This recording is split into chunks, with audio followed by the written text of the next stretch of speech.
everyone. My name is Jaybird, and welcome to Sounds of Her Love. This is pretty sure this is a dating sim, though I'm not exactly entirely sure. It's been a while since I looked at the Steam store page for this game. But wow, look at those bazongas. Look at that bazonga. Look at that bazonga, and look at that other bazonga, but look at this bazonga.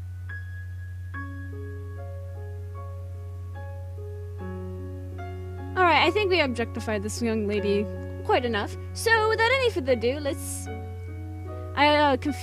me just look at my configuration. I don't know if I want the music to be too loud. I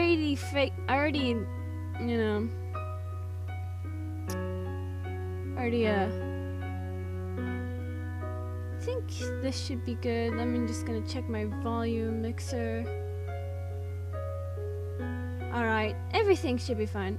It's always good to make sure your audio is just right. Alright, let's return. And let's start. Please enter a character name. Oh! Can I have a space? J. Bird. Something is ringing. Why won't it stop? My hand limply reaches out towards the noise, but I can't seem to locate it. Ugh, must be around here somewhere. I sense something rigid at my fingertips. Suddenly I hear a loud crash beside me. The ringing stops. Ah! Forcing myself upright, an intense light greets my eyes. Beside me stands a hazy figure I can't make out. Do you mind not making so much noise in the morning? Your sister is still asleep.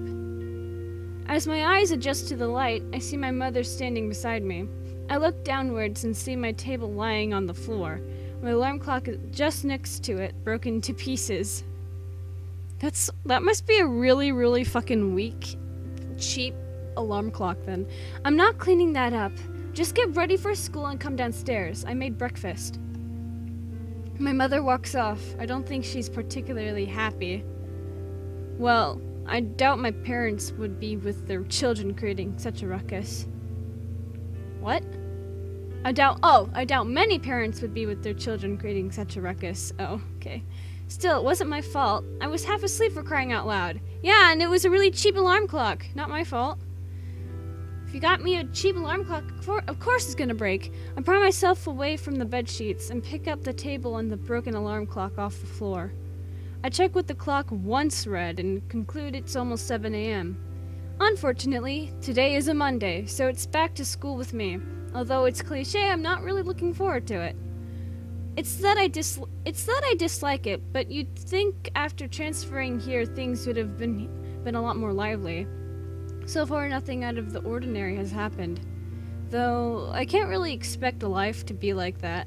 This isn't a manga after all. But it is like a dating sim, right? Opening my drawers, I pull out my uniform. It's still as good as new. I haven't had much time to wear it in. I've only been here a week. For an international school, the uniform is quite generic. I was expecting something more prestigious. I guess this is still Japan after all. Even though I've lived here all my life, my mother was dead set on sending me here. She's not a native, so she at least wanted me to connect with her side of the family. Despite her premise that getting in touch with my Anglican heritage was a good idea. The school isn't even English, it's Welsh. I'm pretty sure that's the country north of England. I don't think there's much difference anyway. After finishing doing up my blazer, I hear a shout from downstairs. Son, your breakfast will go cold at this rate. You may as well let me have yours if you're going to waste it. Letting out a sigh, I close the door to my room and head to join my parents. I'm good at English. Reaching the dining room, my mother and father greet me with warm smiles. I'm gonna turn off my lights. It's a little bit too bright in my room. It's starting to get brighter outside, so I don't need my light on. And my dog starts barking. Wonderful.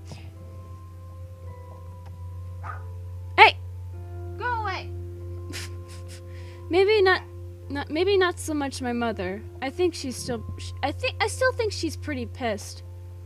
My father gives an empty chair a haughty slap, still smiling all the while. Sit down, my son! We have a hefty breakfast your mother would approve of. Of course I would. I made it after all. In front of me sits a traditional English breakfast. Eggs, toast, beans, sausages, and the like. Who eats beans for breakfast? I mean, I would eat beans for breakfast, but that's not the typical traditional... Is that? I don't think I can eat all of this. The empty chair is pulled out from beside me. I guess my sister finally woke up. When it comes to the mornings, she's not very talkative, or noticeable to say the least. I'm sure she'll fire up later, though. Ah yes, my beautiful family has gathered at last. Who talks like this? Who talks like this? My sister acknowledges my father with a quick glance and starts eating her breakfast in silence. Tell me, Jaybird, how are you? I should have just went with Jay. Because Jaybird is more feminine and like... Well, I guess it doesn't have to be feminine, but God. Thanks for naming me this, Dad. Give me a girl's name. Can I fucking fix it? Tell me, Jaybird, how are your studies? Was the hefty fee worth it? The school is private and teaches a foreign curriculum, so tuition fees are quite large. Luckily, my father can pay for it, and it's only for my final year. It's going okay. The initial buzz of it wore off after the third day. I guess it's like a normal school, not much different from the ones here in Japan. I did have an experience at a traditional Japanese high school, but due to a relocation to Tokyo, I had to transfer. If there was one noticeable comparison, it's the students. Most of them aren't natives, and a lot more are quite full of themselves, even I'm only half Japanese. Really? That's that much for normal school? What was the point of that fee? What was the point of that fee then? You want our son to have the best education possible, right? That, and he's closer to my side of the family. Reasonable. Tell me this though, son. Have you been speaking to any girls at least? Yes, father! Are you really asking him that? Both my parents engage in a stare-off. Things like this happen all the time. For them, this is only a bit of banter. Checking the clock on the wall, I realize I'm a bit behind schedule. I give my family a farewell and head towards the door. Wait, that clock is... I hear my sister say something just as I leave, though she doesn't chase after me to tell me. It was strange to hear her at this time of day, but I guess I can't fret about it now. I continue on a journey I'm only just getting used to. Nice. The street leading to the school is particularly empty. Only a couple of locals are walking by, and the number of students is quite low. Checking my watch, I realized that I had left considerably early. I guess the clock at home was a bit fast. A faint noise distracts me from my rest.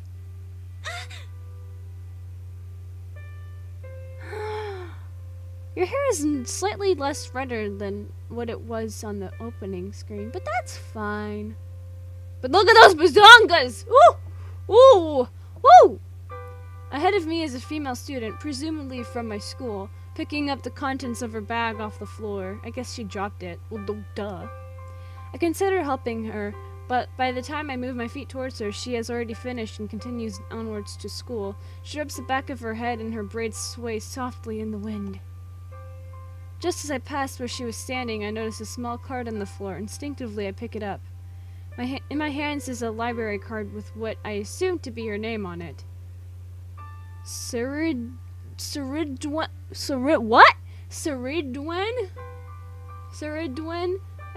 don't know how to say that.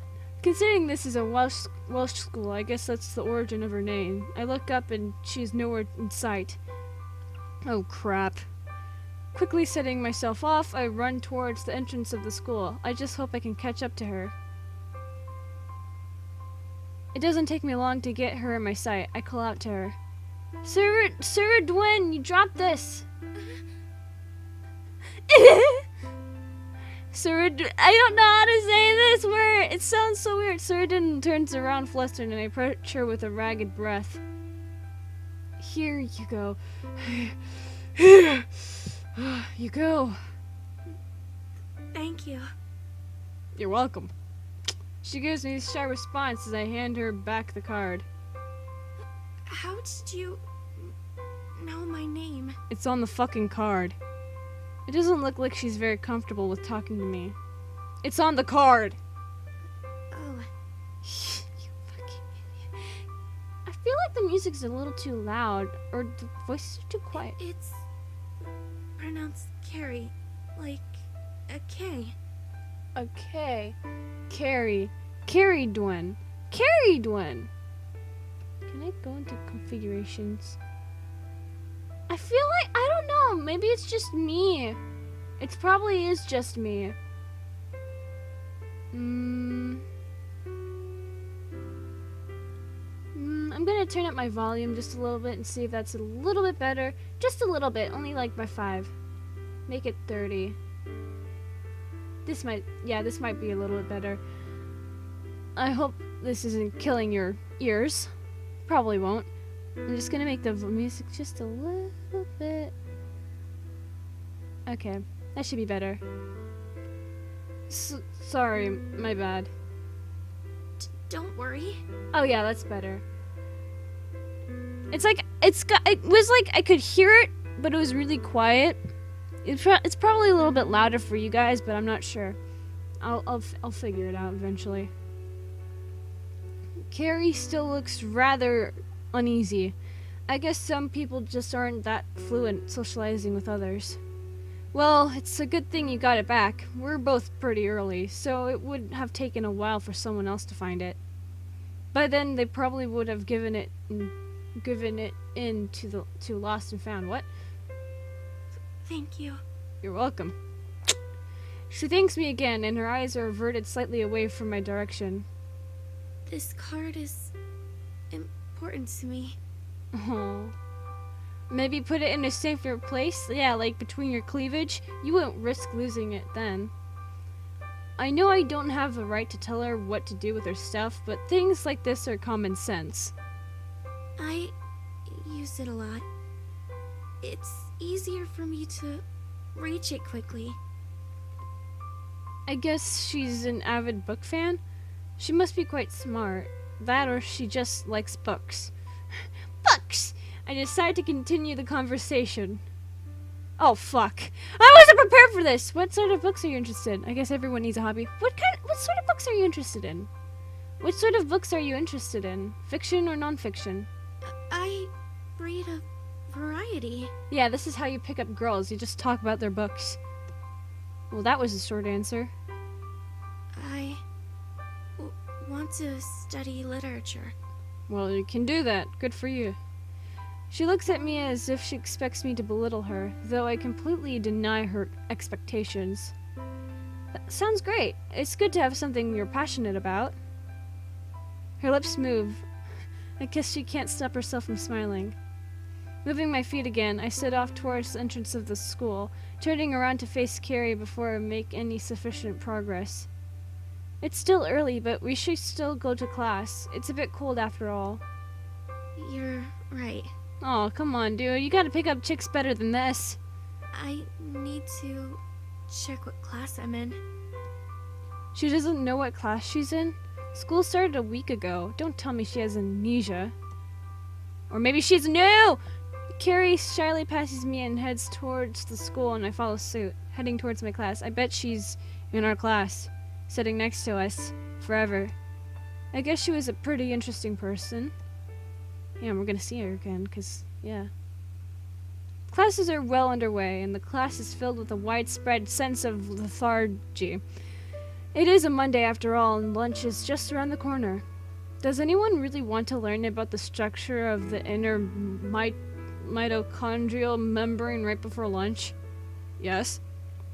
I leaned back in my chair and stared down at my notes, which are just a little more than scribbles on a sparse page.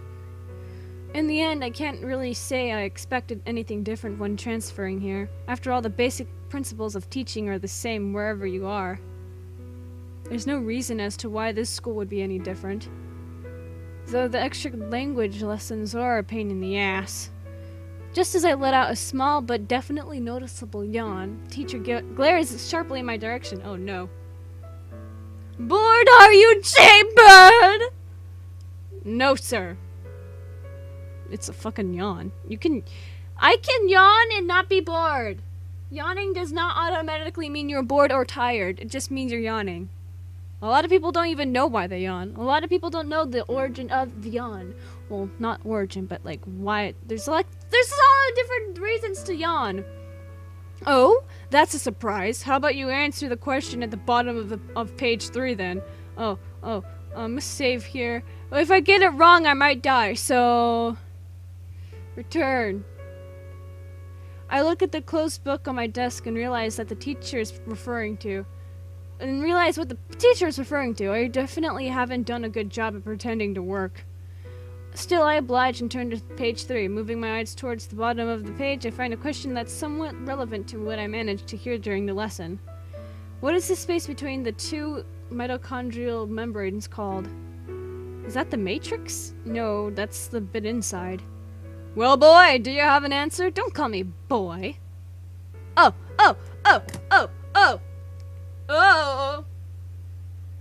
I will look this up because I'm smart. Maybe I should look at a guide for this. You know what? I'm gonna look at a guide for this. Why do I sound weird? Why am I talking like on a weird accent? Every time I talk in a slightly different accent. I don't know why. Let's see. Let's get a guide going on here. Cause you know what? I'm not gonna look at the guide the entire time, but probably no, I'm lying. Of course I'm gonna look at it the entire time. Can you fucking load, please? Can you fucking load, please? I'm not talking to you. I'm not talking to anybody. Sounds of her love. Walk through. Oh.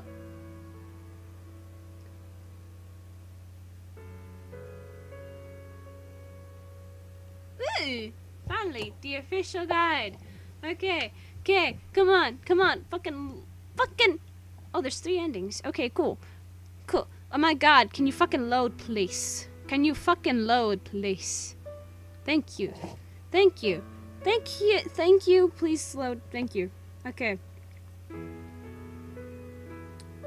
Flowchart. Oh.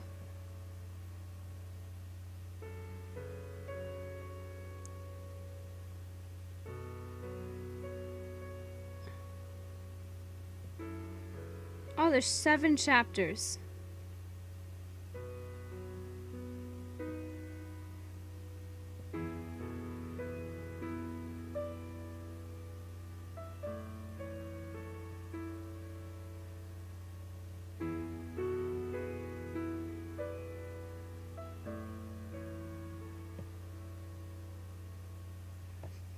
What are the 3 endings? Okay, so for this we're going to, I want to get the happy ending first. The good end. So we're going to say intermembrane space.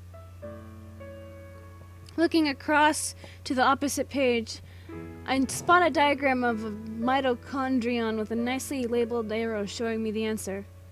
Intermembrane space, sir. The confidence in my voice, or more likely the fact that I got the answer right, seems to have left my teacher surprised. Well done, Jaybird. I guess you were paying attention after all. I certainly wasn't.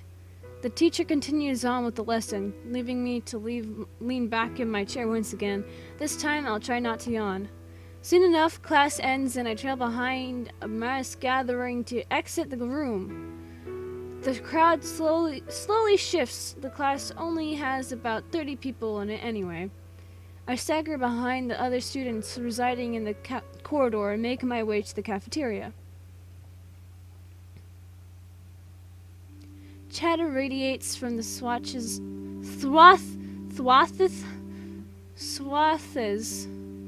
swathes of people in the cafeteria. I've never heard that word before. I weave my way through those standing around and people walking in the opposite direction.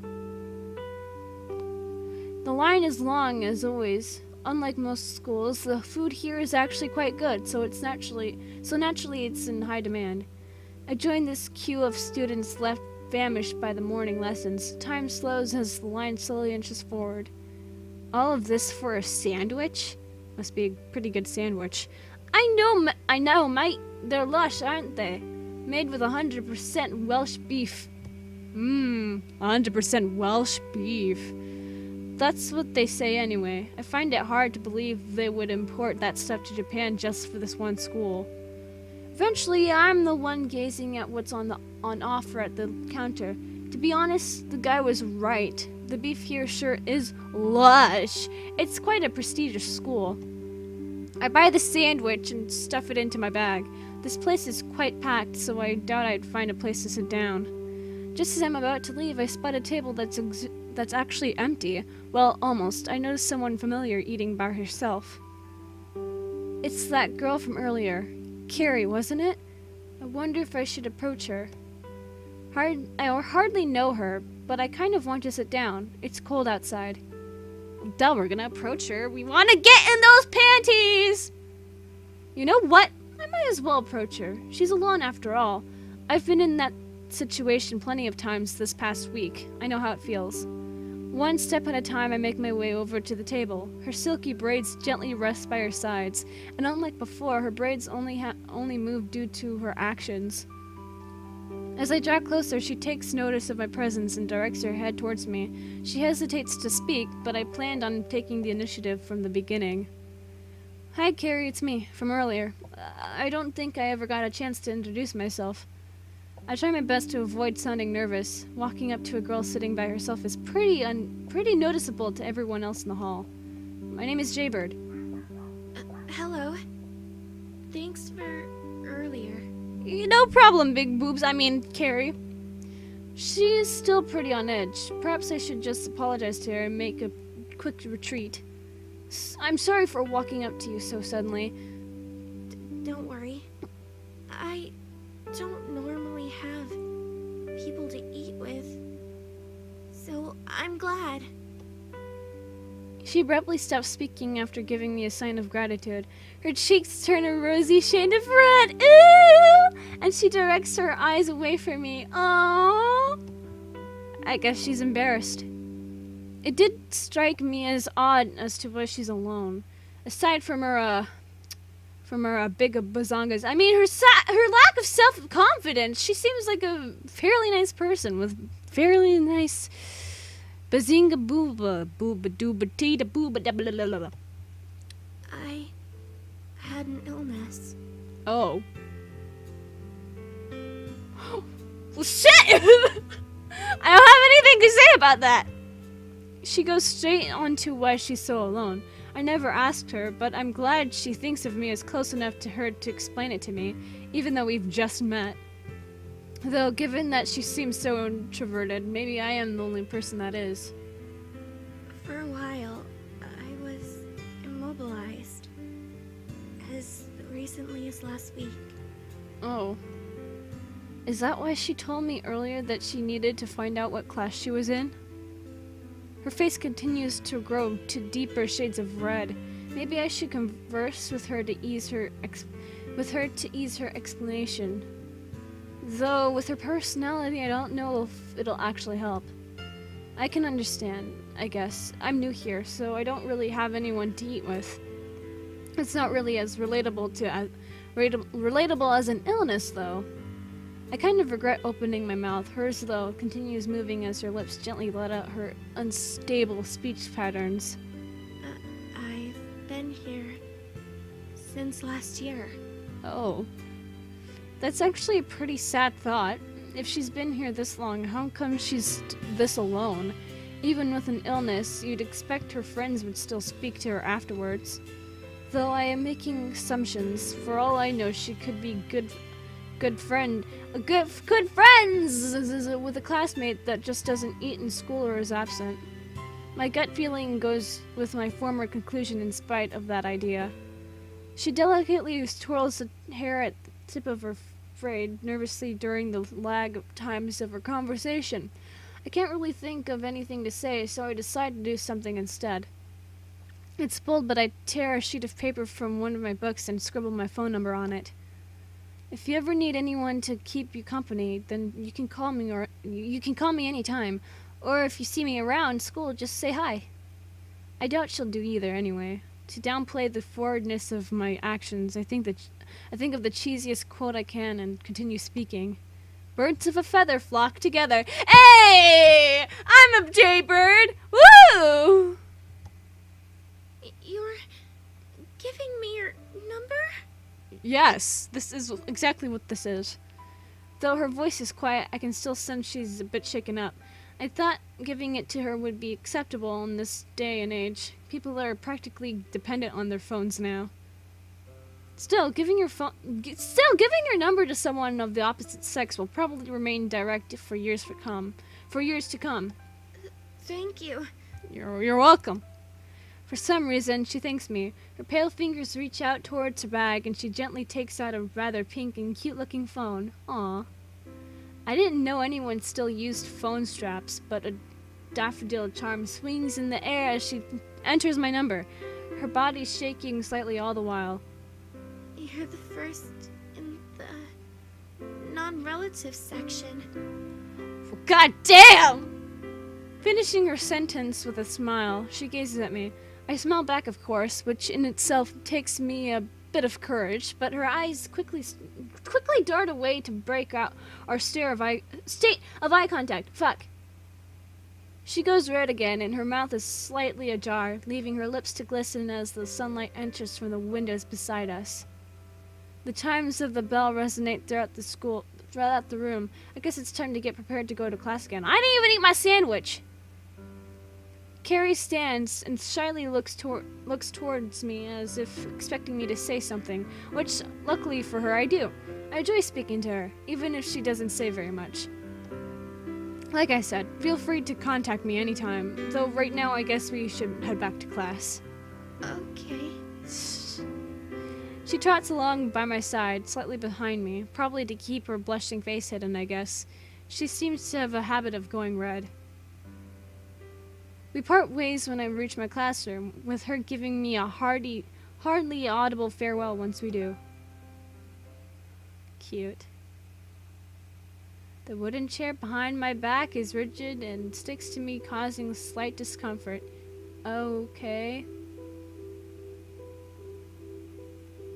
Well, guys, I think I'm gonna leave this off here. I know nothing really cool has happened exactly yet, but if you guys enjoyed this episode, let me start all over that again. If you guys enjoyed this episode of Sounds of Her Love and you want to see more of this game, then leave a like down below, leave a comment down below, share it with your friends, subscribe if you haven't, ring that notification bell, and remember, die safely. Bye-bye!